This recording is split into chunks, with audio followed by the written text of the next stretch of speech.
Bismillahirrahmanirrahim. Baik, teman-teman yang dimuliakan Allah, mari kita mulai kajian ini dengan membaca surah Al-Fatihah. Berharap semoga keberkahan syafaat baginda Rasulullah sampai kepada kita semua, dan juga keberkahan untuk pengarang kitab ini, Imamuna Abdul Hamid Al-Ghazali. Al-Fatihah. Bismillahirrahmanirrahim. Ya kenabiyan. Siratal ladzina an'amta 'alaihim ghairil maghdubi 'alaihim waladdallin. Amin. Ya, sebelumnya kita membahas tentang al-adl, ya, keadilan. Bahwa Allah Subhanahu wa taala Maha adil, Maha terbebas dari sikap menzalimi. Maka meskipun ada pandemi seperti ini bukan karena kezaliman Allah Subhanahu wa taala, tapi karena Allah mengizinkan hambanya berbuat yang kita sebut sekarang makar, ya. Tapi mereka yang mencoba membagikan, menyebar, membuat virus ini, mereka lupa bahwa Allah ini khairul makirin. Allah itu sebaik-baik zat yang mampu mengembalikan rencana buruk mereka, ya. Membalik mereka. Itu yang mereka lupakan, ya. Jadi nggak usah khawatir, Allah nggak pernah diam, nggak pernah tidur, ya. La ta'khudhuhu sinatun wa la naum. Baik, sekarang kita masuk ke nama Al-Latif. Al-Latif ini secara harfiah berarti yang maha lembut, ya. Yang maha lembut, yang maha halus. Dari kata latafa, ya. Imam Ghazali mengatakan, jadi beliau sebelum mendefinisikan, beliau langsung menyebutkan penjelasan, innama yastahiqu hadzal ism, yang berhak dengan nama ini adalah man ya'lam daqa'iqal masalih wa ghawamidaha. Yang berhak memakai nama ini itu cuma zat yang mengetahui daqa'iqal masalih, kemaslahatan terkecil, terhalus pun dia mengerti. Nah, ini dia. Dan yang bahkan tidak terlihat oleh kasat mata. Wa ghawamidaha. Wa ghawamidaha. Wa ma daqqa minha wa ma lataf. Bahkan yang lebih halus dari itu. Jadi, kalau diterjemahkan secara umum, Al-Latif itu yang mengetahui kemaslahatan, kebaikan bagi makhluk, bagi siapapun,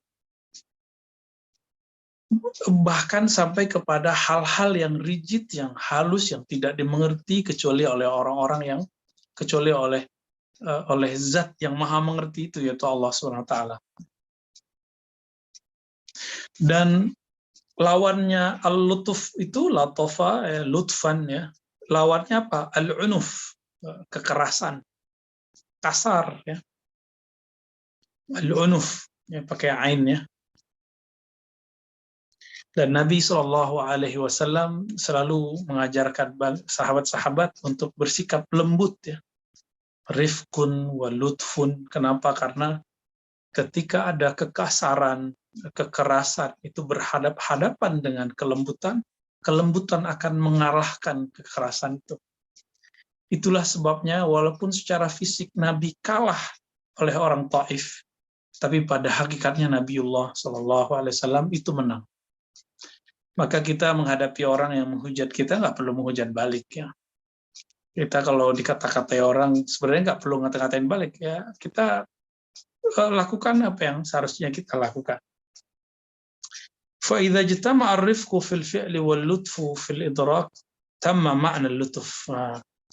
Jadi ada rifqun, kelembutan, tapi itu kaitannya dengan perbuatan, sikap.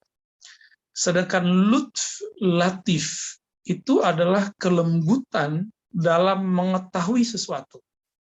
Kehalusan, detail, sangat detail sekali mengetahui sesuatu, baru namanya al-latif.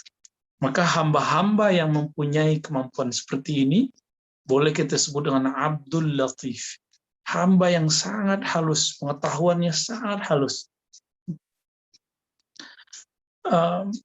Namun kesempurnaan itu semua la yutasawwar kamalu dzalika fil ilmi wal fi'li illa lillah. Tapi kesempurnaan itu semua hanya ada pada Allah Subhanahu wa taala, ya. Bagi kita ada sesuatu yang kita sebut gaib. Contohnya yang gaib itu alam mimpi bagi kita gaib. Tapi kalau kita sudah masuk di alam mimpi, itu yang tadinya kita anggap tidak tampak jadi tampak. Alam kubur itu bagi kita gaib. Tapi kalau sudah masuk ke alam sana itu nggak gaib lagi. Ya. Nggak usah jauh-jauh, orang ngigau itu kan dia merasakan gangguan itu nyata pada dirinya. Ini kan zaman COVID, coba tanya orang-orang yang ketika mengalami panas tinggi, dan dia mengalami was-was yang luar biasa.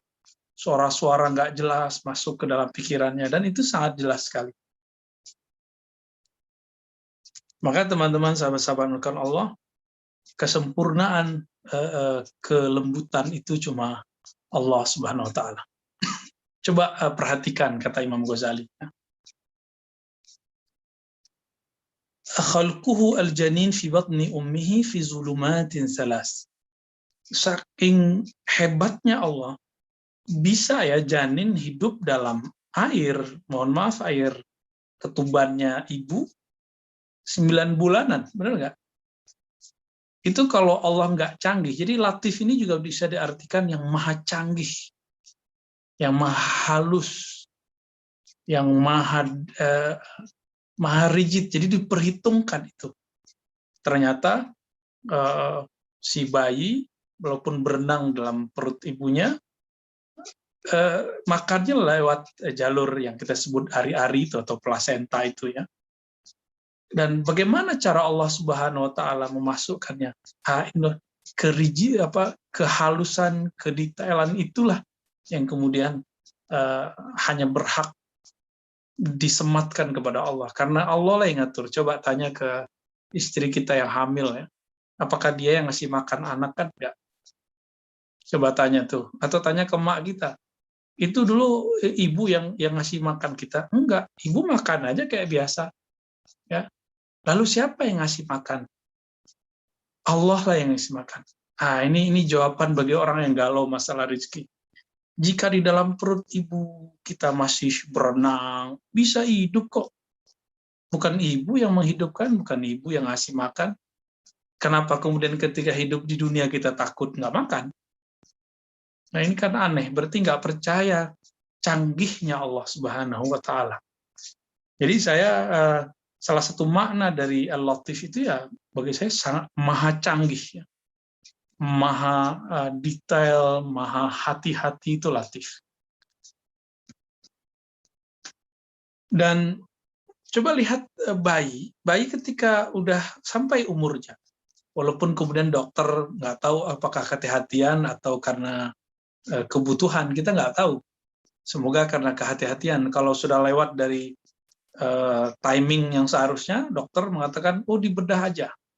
Padahal secara alamiah, bayi itu pasti akan keluar dengan kecanggihan Allah yang maha latif, kecuali memang ada gangguan. Gangguan mungkin ada sesuatu yang menghalangi keluar. Nah, baru kemudian dibedah. Karena orang-orang dulu biasa aja yang 10 bulan baru keluar, ya. 11 bulan baru brojo, itu biasa. Tapi memang kalau udah kelamaan nanti dia lama dan bisa menghijau, itu baru berbahaya. Tapi ini baru lewat beberapa hari sudah mulai kemudian dibedah, di sesar, ya. Kayak kita nggak percaya dengan kealamihan yang telah Allah gerakkan di sana, ya. Allah itu kalau bisa ngatur 9 bulan di perut, apalagi cuma ngeluarin, itu lebih mudah bagi Allah. Dan Allah mengilhamkan kepada bayi, ibunya juga ingin mengeluarkan, dia juga pengen keluar kok. Gitu. Nah, kehalusan kehendak Allah di dalam itu, ini merupakan bagian dari penyematan nama Al-Latif. Ya. Lalu teman-teman dimuliakan Allah, bayi kemudian lahir, ya. Nangis, diazanin, berhenti. dengan kehalusan itu, siapa yang ngasih tahu si bayi? Tahu-tahu bayinya mengerti bahwa minumnya kalau tadi lewat pusernya, sekarang lewat mulutnya. Kemudian dia menyusu dari ibunya. Itu kalau tidak dengan nama Allah Al-Latif, tidak akan terjadi. Jadi kalau kita melihat, apa sih sebenarnya Al-Latif dalam dunia sehari-hari, itu dia. Kehalusan, ilham-ilham ilahiyah itu berkembang terus. Jadi sebenarnya Allah setiap saat berbicara kepada kita, tapi kita tidak dapat menangkapnya. Karena Allah berbicara dengan kehalusan, hanya orang-orang yang menghaluskan kolbunya yang bisa menangkap itu semua. Jadi sahabat-sahabat Allah, lembutkanlah kolbu ini dengan zikrullah, dengan istighfar. Kita ini kan banyak dosa semua, ya.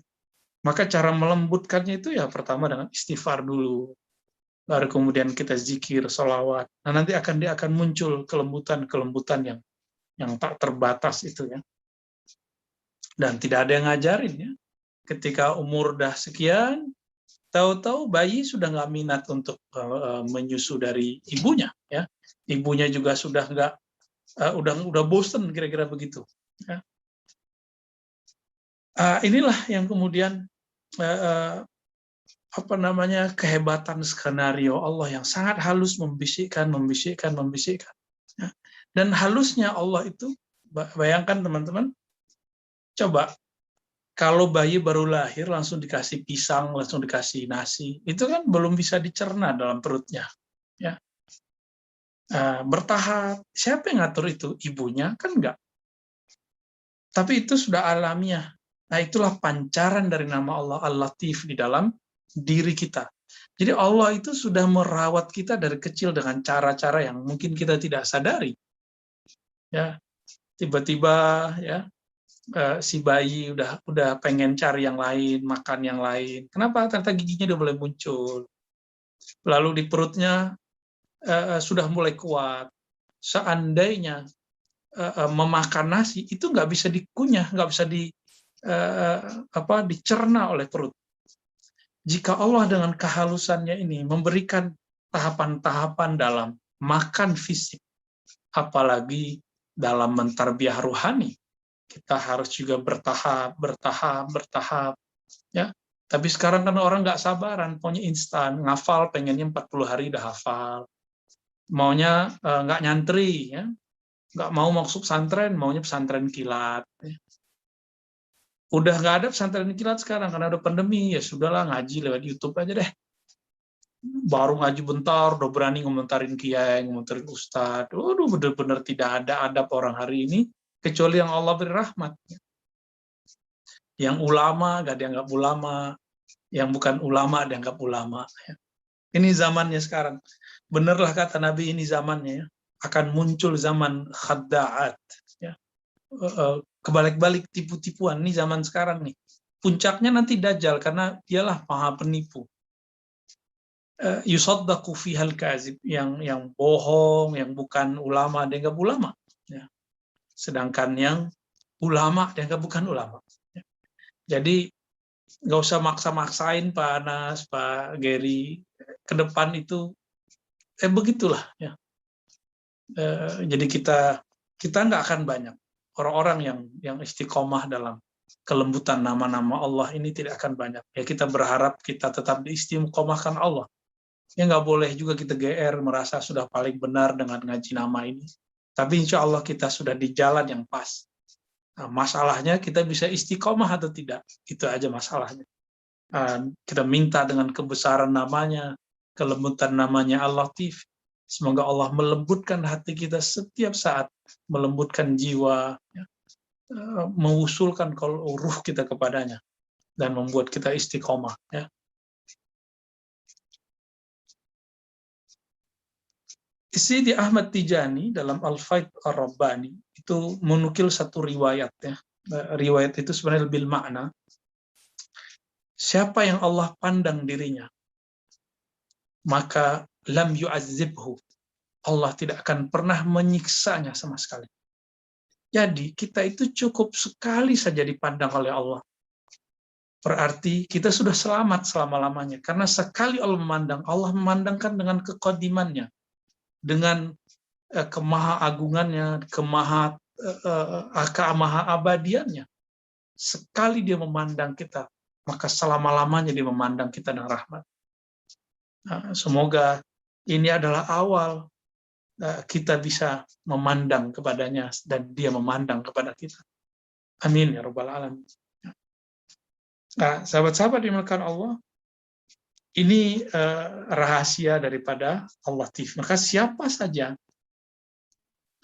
yang mendapatkan nur Al-Latif di dalam dirinya, apa yang akan terjadi pada dirinya? Pertama, dia tidak akan pernah resah, galau dengan apapun yang terjadi. Dia sangat mengerti bahwa Allah ini sangat halus. Makar ini kan kasar mainnya. Walaupun virus itu halus, tapi efeknya kasar. Hampir setiap hari kita dengerin, kalau di Indonesia kan seru Pak Anas, ya, seru dan menakutkan. Setiap pagi kita dengerin innalillahi wa inna ilaihi, itu menegangkan sekali. Apalagi awal-awal pandemi. Kalau sekarang karena saking seringnya, tetap tegang juga, cuma nggak setegang yang dulu. Kalau di sana kan nggak ada orang baca sekeras-keras itu ya. Paling di sana bunyi ambulan. Wah, itu serem juga tuh di sana tuh. Dan yang kedua, hamba-hamba Allah yang mendapatkan nur Al-Latif, dia akan lembut dalam perbuatan, detail dalam pengetahuan. Nah, mungkin kita yang masih kasar ini, yang masih keras ini, ya termasuk saya, ya belum sepenuhnya menangkap cahaya itu. Jadi kita memang hamba Allah yang banyak masalah memang ya. Makanya kita nggak bolehlah merasa suci dan segala macam, ini harus jauh-jauh dari hati. Sekarang kita ngaji Asmaul Husna, ya mungkin bentar lagi kita berubah lagi ya.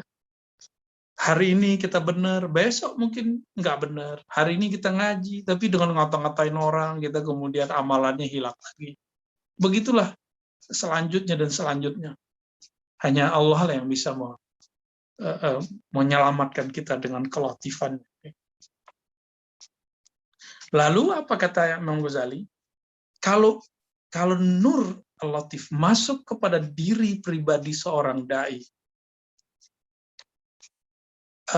beliau mengatakan hazul abdi min hadzal wasfi ar-rifqu bi ibadillah wa talattuf bihim fi ad-da'wati ila Allah wal hidayah ila sa'adatil akhirah min izra wa unfin wa min ghairi ta'assubin wa khisamin. Nah, ini penting sekali. Jika nur ini sudah masuk ke dalam kalbu, jiwa seseorang, maka dia akan lembut kepada hamba-hamba Allah. Dan dia akan lembut dalam berdakwah, ya. Lembut dalam mengajak kepada kebahagiaan dunia akhirat, tentunya tanpa perlu kekerasan, ya. Min ghairi ta'assubin wa khisam. Walaupun orang keras kepadanya, dia nggak membalasnya dengan kekerasan, ya. Dan tanpa ada ta'assub dan khisam, fanatisme dan permusuhan. Ini sekarang apapun alirannya, mau manhaj, mau mazhab, mau thariqat, ya, dikritik dikit marah, dikritik dikit marah, ya. Dibandingkan dikit dengan kitab yang tulis gurunya ngamuk-ngamuk. Sekarang begitu, ya. Kita dari dulu dianggap sesat, ya, Asy'ariyah sesat, Sufism dikit, kita nggak marah-marah kok, ya. Kita biasa-biasa aja. Giliran mereka dikritik sedikit, dicentil dikit, langsung tuh panitia surga dan neraka langsung keluar. Langsung panitia pengadilan akhirat keluar. Doain cepat mati itu banyak sekali, ya. Mau jadi saksi, emang bisa jadi saksi di akhirat. Ya, emang gampang jadi saksi di akhirat. Itu karena kekerasan di kolbu ini yang kemudian belum memperhatikan, belum membaca dengan tenang, sudah kemudian membalasi dengan cara-cara yang menunjukkan permusuhan dan fanatisme, ya. Wa ahsanu wujuhil lutfi fihi al-jazbu ila qawlil haqq syama'il wa siratil mardiyah wal a'malis salihah fa inna awqa wa altaf min al-alfazil muzayyanah. Kelembutan yang paling tinggi itu bukan perkataan yang dibagus-baguskan, ya. Kalau bahasa Arab namanya muzamalah, atau kalau di teks ini alfaz al-muzayyana. Ya bahasa kita apa ya? Saya nggak tahu terjemahan mujamalah itu. Ya bahasa basi kali ya. Mujamalah itu dibagus-baguskan, tasannu. Ya. Sedangkan dalam nur Allah kalau sudah masuk ke dalam diri seseorang, kata-katanya lembut, nggak dibuat-buat. Perbuatannya juga halus, lembut, sikapnya sangat anggun. Itu dia, ya. Nah, ini lebih tinggi daripada kata-kata. Maka teman-teman, sahabat-sahabat yang dimuliakan Allah, saya berdoa untuk diri saya sendiri dan kita semua dengan keberkahan namanya Latif. Semoga Allah melembutkan perbuatan kita dan kata-kata kita semua, dan itu juga pengetahuan ilmu kita tentang kebaikan-kebaikan. Amin. Lalu selanjutnya Al-Khabir, ya. Nah, ini ada berkaitan juga dengan Al-Latif. Huwa alladzi la ta'zubu anhu al-akhbarul batinah. Nah, ada alim, ada khabir. Kalau khabir ini, kata Imam Ghazali, yang tidak luput darinya kabar-kabar yang tersembunyi. Fala yajri fil mulki wal malakut syai' wala tataharrak dzarratun wala taskun wala tattarib nafsun wala tatma'innu illa wa yakunu indahu khabaruha. Tidak ada pergerakan di alam nyata ataupun di alam gaib, alam malakut, jabarut, alam-alam yang lain, baik satu biji zarah, semut bergerak, debu terbang, angin bergerak, apapun itu, pikiran kita yang berpikir, kolbu kita yang kemudian membatin, ya, khayal kita yang melayang, terbang, ruh seseorang yang naik turun, tembus ke alam khayal, masuk ke alam-alam yang lain, tidak ada kecuali Allah tahu semuanya. Ya, tidak ada yang mati ataupun hidup, lahir, kecuali Allah tahu. Inilah mirisnya, memang begitu manusia, ya. Kabar baik tidak diberitakan, tapi kabar buruk, Masya Allah. Orang lahir, beritanya nggak kenceng, tapi kalau orang meninggal, beritanya kenceng. Akhirnya, ya mungkin baiknya ada. Apa baiknya? Kita ingat mati mulu. Jadi itu indahnya hidup di Indonesia. Pagi hari panas, tiap pagi kita ingat kubur, ya, ingat mati, ya Allah, ya Allah. Ya, semoga Allah selamatkan kita semua. Lalu kata beliau, ya, khabir ini mirip dengan alim, ya. Tapi khusus mengenai khabir itu pengetahuan sesuatu yang batin. Nah, maka disebutlah seseorang khabir. Udah jadi bahasa Melayu, bahasa Indonesia, akhbar. Dan dalam bahasa kita, kabar. Apa kabar? Dan yang mantap lagi, kabar berita. Udah kabar berita. Kabar itu kan berita. Ya. Namun dalam bahasa Arab, kabar itu berita yang detail, yang mencakup, yang tidak tampak oleh kasat mata. Yang tidak kita mengerti kalau kecuali kita menelitinya, meliputnya. Kemudian Al-Khabir ini dipasangkan Allah Tabaraka wa Ta'ala dengan Latif, supaya orang kalau dia mengetahui satu kabar, tidak yang kasar-kasarnya, tidak yang zahir-zahirnya saja, tapi dia mengetahui sesuatu yang tidak tampak itu dengan detail. Ya. Nah, berdasarkan ini, seseorang apabila telah mendapatkan nur dari nama Al-Khabir, apa kata Imam Ghazali? Hazzul abdi min dzalika ay yakuna khabiran bima yajri fi 'alamihi qalbuhu wa badanihi, ya. Wal khafaya allati yattasifu al-qalb biha min al-ghish wal khiyana wa titwaf hawla al-'ajilah wa idmas syarri wa izhar al-khair wa tajammul bil ikhlas ma'al iflas. Ya, la ya'rifu illa dzu khibratin baligh. Orang kalau sudah dapat cahaya ini, maka jika ada sesuatu kebusukan, satu kegelapan, satu bintik hitam, titik hitam masuk ke dalam dirinya, dia langsung sadar. Nah, ada kesadaran seseorang, dia ngerti kayaknya dia nggak beres. Jadi orang-orang yang sibuk benerin orang lain, tapi dia lupa dengan dirinya sendiri, ini berarti dia belum khabir, mendapatkan nurul khabir. Ya. Nah, namun mereka-mereka yang dapat nur ini, Allah Subhanahu wa Ta'ala izinkan dia mengetahui adanya ghisyu wal khiyana, ya, adanya kolbunya ini mulai berkhianat, ya, lain di mulut, lain di hati, dia langsung sadar, ya. Wa tajammul bi izharil ikhlas, pura-pura ikhlas, padahal batinnya iflas, ya, padahal batinnya tidak. Qad khabira nafsahu wa ma rasaha wa arafa makraha wa talbisaha wa khita'aha. Dia mengerti bagaimana ahwalnya jiwa, lalu dia melatih jiwa, dia mengerti bagaimana makarnya syahwat, makarnya syaitan di dalam dirinya. Nah, ini baru orang yang khabir. Ya. Wa akhadhal hadhara minha, lalu dia kemudian hati-hati. Falidzalika minal ibad jadirun ayusamma khabiran. Itu sebabnya ya tidak banyak yang disebut khabir dalam bab ini. Kalau dalam ilmu hadis itu orang khabir ini disebut dengan orang yang mengetahui ilmu ilalul hadis. Nah, dia mengerti cacat-cacat hadis yang tidak dimengerti oleh orang biasa. Kalau dalam ilmu usul fikih, dia kemudian sampai kepada derajat mufti atau mujtahid yang tidak terbaca oleh orang biasa, dia bisa membaca. Orang awam ini kan taunya kalau apa yang dia baca dari terjemahan, itulah maknanya. Padahal makna itu luas. Nah, keluasan seseorang dalam memahami suatu kedalamannya, ini tergantung nurul khabir masuk ke dalam dirinya. Nah, namun dipasangkan dengan latif. Jika dia tidak halus, dia tidak akan khabir. Oleh karena itu, haluskan, lembutkan kolbu kita, maka kita akan menemukan pengetahuan yang luas, di atas segala yang luas, insya Allah.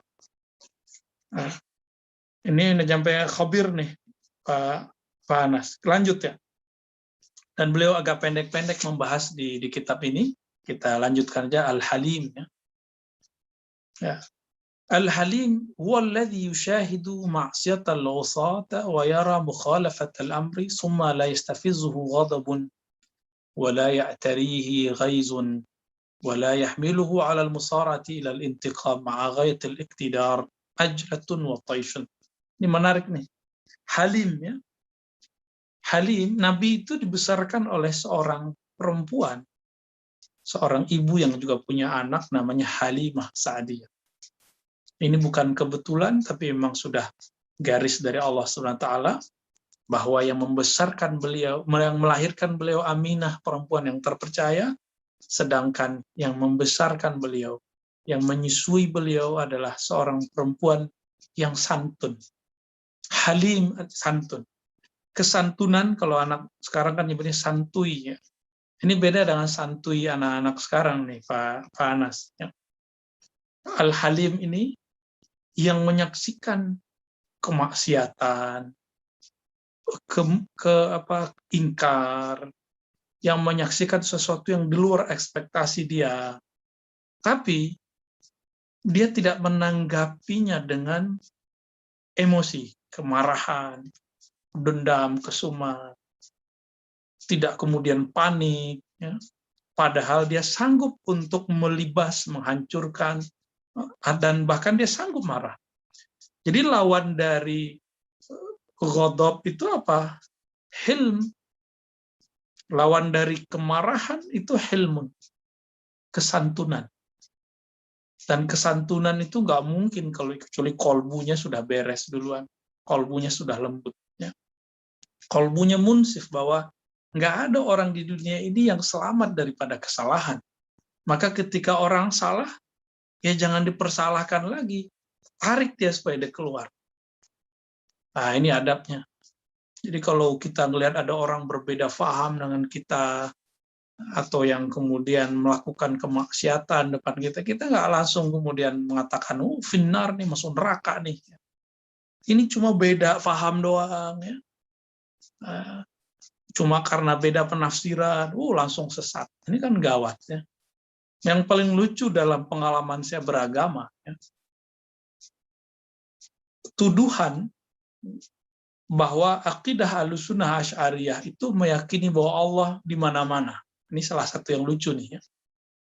Ini kalau kita dituduh begitu, emang kita marah? Ya kita nggak perlu marah, cuma harus ditanggepin. Ya. Salah satu yang bikin saya geli dalam perjalanan saya mempelajari akidah Islam adalah orang menuduh sesuatu, tapi dia nggak paham yang dia tuduh itu siapa, akidahnya apa, definisinya apa, tapi kemudian dia langsung komentar. Dan itu level ulamanya loh. Level ulamanya ini nggak ngerti gimana awamnya. Sehingga wajar di Indonesia sekarang udah mulai terang-terangan mereka mengatakan akidah Asy'ariyah sesat. Akidah Asy'ariyah itu sesat. Kalau kita tanya, kamu tahu nggak orang NU Asy'ariyah? Menurut kamu NU sesat nggak? Nggak berani juga, kecuali 1-2 di belakang ngomong. Dan ada yang bocor videonya. Akhirnya minta maaf, nangis-nangis. Tapi mereka aslinya memang ingin memusuhi. Ya. Nah, apa yang lucu ketika mereka mengatakan akidah Asy'ariyah tidak percaya sifat. Akidah Asy'ariyah meyakini Allah di mana-mana. Nah, kita nanggepinnya gimana?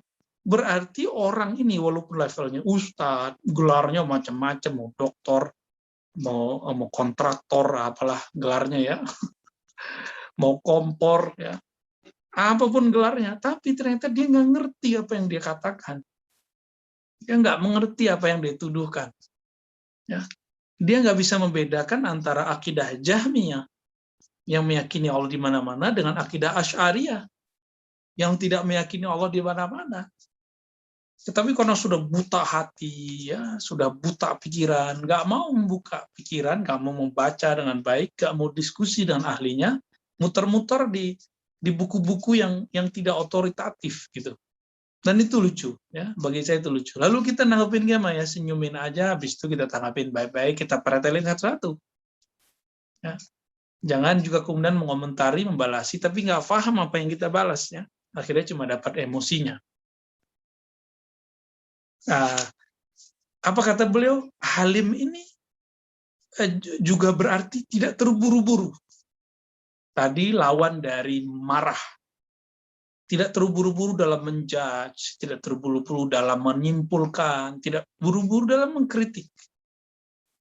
Baca dulu, perhatikan dulu, dengerin dulu, pikirkan dulu. Baru kita berkomentar. Ya. Nah, teman-teman yang melakukan Allah, ya, apa kata Allah Tabaraka Ta'ala dalam surah An-Nahl? Walau ya'akhidullahu an-nasa bizulmihim ma taraka 'alaiha min dabbah. Surat An-Nahl ayat 61. Allah itu kalau Allah ini tidak menggunakan kehalimannya, tapi Allah itu menggunakan kekerasannya seperti yang ditampilkan oleh kebanyakan orang beragama hari ini, agama apapun ya. Seakan-akan kalau udah beragama itu kasar, beragama itu suka menjudge. Kalau Allah pencipta alam semesta, seperti itu apa yang terjadi, teman-teman? Apa yang akan terjadi? Maka kita nggak akan punya apa-apa. Kita akan hancur binasa. Tapi Allah SWT menyikapi kita dengan Al-Halim. Ya. Dengan kelembutan. Nah, jika Allah begitu, kenapa kita nggak begitu? Kita siapa? Jika Allah nggak langsung menyiksa para pemaksiat, kenapa kita harus menyiksanya dengan kata-kata? Jika Allah nggak langsung mencap orang-orang yang tersesat, kenapa kita harus langsung mencapnya? Nah, itulah Al-Halim. Maka orang yang mendapatkan Nurul Halim, teman-teman, pertama, dia tidak gampang berprasangka. Ini satu. Yang kedua, dia tidak menganggap orang yang berbeda dengannya itu sebagai musuhnya. Dan yang ketiga, orangnya tidak terburu-buru menyimpulkan sesuatu, tidak tergesa-gesa dalam menilai sesuatu. Ya. Ini yang paling penting dalam bab ini. Ya. Dan semua itu teman-teman yang dikatakan Nabi SAW, ya, alaikum, ya, hendaklah kalian dengan tidak tergesa-gesa, hendaklah kalian uh, menerapkan helm, ya, kelembutan, kesantunan. Ya. Nabi itu sangat santun sekali, dan Nabi memuji orang-orang yang santun. Maka sahabat-sahabat yang melakukan Allah, kita sangat jauh dari sifat itu. Barangkali saya juga masih jauh dari sifat itu, dan saya meminta kepada Allah yang Maha Halim untuk menitipkan, menerangi kalbu kita, kalbu saya, dan kita semua dengan Nurul Halim. Ya, amin ya rabbal alamin. Baik Pak Anas, Pak Geri, gimana? Mau diskusi atau gimana? Oh, silakan Ustaz. Buya kalau misalnya masih mau lanjut. Mau lanjut dulu? Ayo lanjut. Ya. Sekarang nama Allah Al-Azim. Berarti kita dapat 4 nama nih malam ini insya Allah ya. Al-Azim dari kata azamah, artinya keagungan. Mirip dengan kabir, ya, besar. Sebab bedanya kabir itu kaitannya dengan merasa besar, merasa sombong. Dan yang boleh sombong cuma Allah. Ya. Imam Ghazali mengatakan, "I'lam anna ismal azim fi awalil wad'i innama utliqa 'alal ajsam." Pada dasarnya Al-Azim itu pada bahasa Arab biasanya dikaitkan dengan tubuh, ajsam, benda. Benda yang besar disebut azim. Contoh ya. فَإِن تَوَلَّوْا فَقُلْ حَسْبِيَ اللَّهُ لَا إِلَهَ إِلَّا هُوَ وَهُوَ رَبُّ الْعَرْشِ الْعَظِيمِ. Allah lah Rabb, pencipta arsy yang azim, yang agung. Nah, ini juga bisa menjawab, ini Quran loh ya, dan bukan satu kali Allah berbicara begini dan berkali-kali. Apa itu? Allah menyebut bahwa arsy itu diciptakan. Lalu bagaimana dengan orang yang mengatakan, saya tidak tahu arsy itu dicipta atau tidak? Ya orang ini la ya'rifullah, tidak mengenal Allah. Gimana dia mengenal Allah, arsy dia nggak mengenal? La ya'riful arsya wa kaifa ya'rif rabbal arsy. Dia arsy dia nggak tahu statusnya, bagaimana dia bisa mengenal Allah? Ya. Pencipta arsy. Ya. Nah, Allah Subhanahu Wa Taala menyebut teman-teman arsy itu dengan sebutan azim. Ya.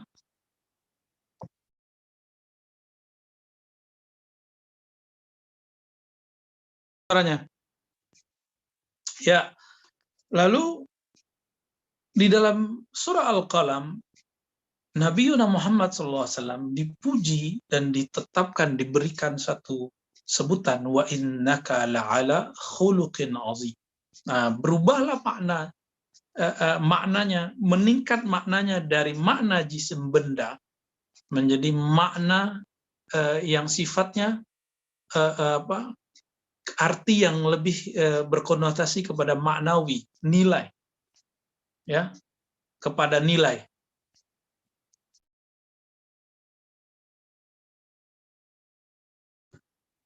Ayat ini, wa innaka la'ala khuluqin azim, sesungguhnya engkau sungguh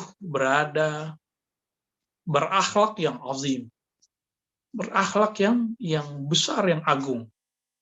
Jadi akhlak Nabi itu besar gitu, dan mengalahkan apa saja. Nah, jadi disebutlah ini nilai. Jadi tadinya itu benda, sekarang menjadi nilai dari akhlak Nabi Muhammad SAW. Dan ternyata maksudnya apa? Ketika Sayyidah Aisyah ditanya apa akhlaknya Nabi, lalu Aisyah mengatakan khuluquhul Quran, akhlaknya adalah Al-Quran. Dan dalam Al-Quran disebutkan Quran itu juga azim. Nah, Al-Quran kan bukan benda. Ya. Berarti maksudnya apa nih? Nilai Al-Quran itu besarnya luar biasa. Ya. Maka orang-orang yang menyimpan nilai-nilai Qurani dalam kalbunya, dia akan ikut dibesarkan oleh Allah SWT.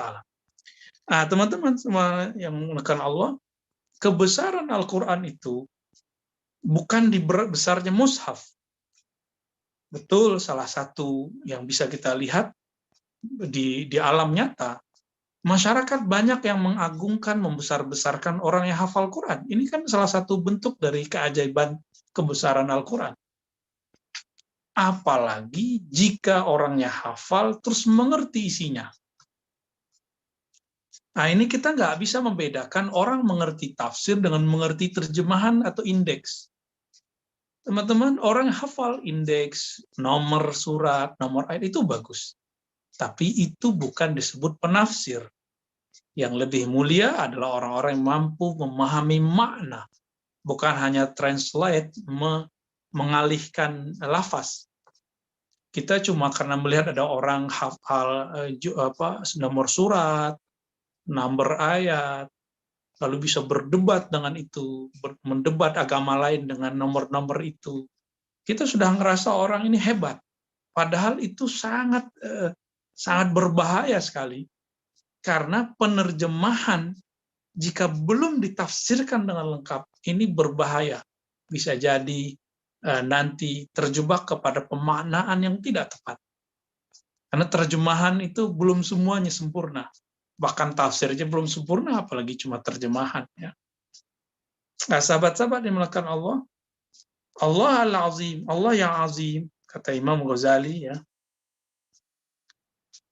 itu dalam semua halnya, ya. Al-Azim al-Mutlaq alladhi jawaza jami'a hudud al-uqul hatta la tatasawwar lihitayatah bikunhi. Besarnya keagungan Allah itu saking besarnya sehingga akal kita tidak sanggup untuk mencapainya. La tudrikuhul absar. Coba teman-teman, bisa nggak kita mengetahui ujungnya bumi? Kan nggak bisa, saking besarnya bumi ini. Ya, langit apalagi ya, karena dia azim, dia besar. Tapi azimnya Allah di atas itu semua, lebih besar dari itu semua. Nah, maka Imam Ghazali mengatakan al-azim minal ibad al-anbiya wal ulama alladzina idza arafa al-aqil syai'an min sifatihim imtala'a bil haibati sadruh. Ya. Wa sara mustawfan qalbu hatta la yabqa fihi muttasi'un فالنبي عزيم في حق أمته والشيخ في حق مريده والأستاذ في حق تلميذه. Yang azim di kalangan hamba-hamba Allah siapa? Yang pertama para nabi, para rasul. Ini akan dianggap agung oleh pengikutnya. Maka coba lihat teman-teman, Nabi Muhammad SAW itu sangat diagungkan ketika datang ke Madinah, walaupun direndahkan di kampungnya sendiri. Beliau kemudian berpindah ke Madinah, disambut. Hampir setiap penduduk Madinah mengatakan menawarkan tanahnya kepada Nabi. Tapi Nabi mengatakan apa? Biarkanlah ontaku berjalan, fa'innaha ma'murah. Dia diperintahkan. Maka Nabi itu tidak boleh bergerak dengan hawa nafsunya. Tidak boleh memilih dengan asumsi-asumsinya, dengan ro'yunya. Itulah Nabi. Lalu kemudian berhentilah onta, ternyata disitulah Allah menurunkan malaikat untuk membangun masjid dan rumah. Ternyata itu di depan rumahnya sahabi Al-Jalil Abu Ayyub Al-Ansari. Ya. Jadi Nabi itu bergeraknya keagungan Nabi, karena Nabi bergerak di bawah keagungannya Allah Subhanahu wa Ta'ala.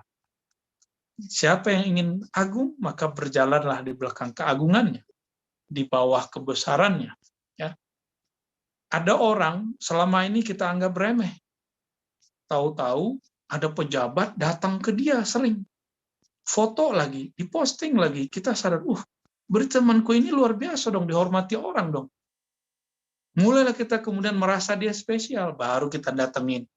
Berarti kita ini menghargai orang, jika ada orang besar menghargai dia. Belum benar-benar kita menghargai seseorang isi dan nilai di dalam dirinya. Ya. Dan itu banyak terjadi ya, banyak terjadi. Maka teman-teman sahabat bukan Allah, biarlah takdir Allah ya, alam ini yang berbicara ya. Orang-orang mulia, orang-orang yang di hatinya ada ilmu yang mulia, Allah tidak akan pernah hinakan dia kapanpun itu. Meskipun jutaan, miliaran orang akan menghina dia. Karena di kolbunya ada ilmu-ilmu mulia. Ya. Dan ilmu paling mulia adalah ilmu yang menghantarkan orang mengenal Allah Subhanahu wa Ta'ala. Dan Allah itu sering kali menyebut dirinya Rahman, Rahim, Latif, Khabir, ya, Halim. Allah sering menyebut dirinya dengan kelembutan, kasih sayang. Maka orang-orang yang hebat itu biasanya adalah orang-orang yang ada kelembutan di dalam jiwanya. Nabi yang sangat luar biasa itu ternyata beliau adalah makhluk Allah yang paling lembut di alam semesta. Ya. Maka kita tidak akan pernah hina dalam kelembutan. Kita nggak akan pernah hina ketika orang menghina. Yang penting kita menanggapinya dengan kehaliman. Nggak akan pernah mulia walaupun kita pakai baju bagus, pakai kendaraan bagus, rumahnya bagus.